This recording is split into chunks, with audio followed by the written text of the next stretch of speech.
আমরা আজ এক বিশাল শূন্যতা সাক্ষী হলাম।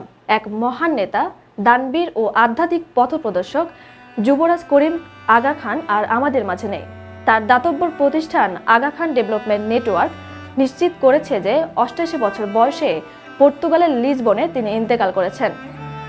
বিশ্বের ইসমাইলি মুসলিম সম্প্রদায়ের ৪৯তম ইমাম, যার বংশসূত্র সরাসরি মহানবী হযরত মুহাম্মদ সাল্লাল্লাহু আলাইহি ওয়াসাল্লাম পর্যন্ত পৌঁছায়, তিনি ছিলেন এক অদ্বিতীয় নেতা। মাত্র ২০ বছর বয়সে ইসমাইলি সম্প্রদায়ের নেতৃত্ব গ্রহণ করে যুবরাজ করিম আগা খান বিশ্বব্যাপী মানুষের জীবনমান উন্নয়নে গুরুত্বপূর্ণ ভূমিকা রেখেছিলেন। তিনি শুধু নিজের সমাজের জন্যই কাজ করেননি, তার দাতব্য প্রতিষ্ঠানগুলো বিশ্বজুড়ে, বিশেষ করে উন্নয়নশীল দেশগুলোতে হাসপাতাল, শিক্ষা এবং সাংস্কৃতিক প্রকল্পের মাধ্যমে অসংখ্য মানুষের জীবন বদলে দিয়েছে। তার ভীষণ ছিল ধর্ম বা বর্ণ নির্বিশেষে সবাই যেন সমান সুযোগ পায়। একদিকে যখন আগা খান বিলাসী জীবনযাপন করতেন, বাহাময় তার ব্যক্তিগত দ্বীপ, প্রমোদতরী এবং ব্যক্তিগত উড়োজাহাজ ছিল, তখন অন্যদিকে তার হৃদয়ে ছিল মানবতা। তিনি ছিলেন এক শৃঙ্খলাবদ্ধ দাতা, যিনি সমাজের গরিবদের জন্য তার সবকিছু উৎসর্গ করেছেন।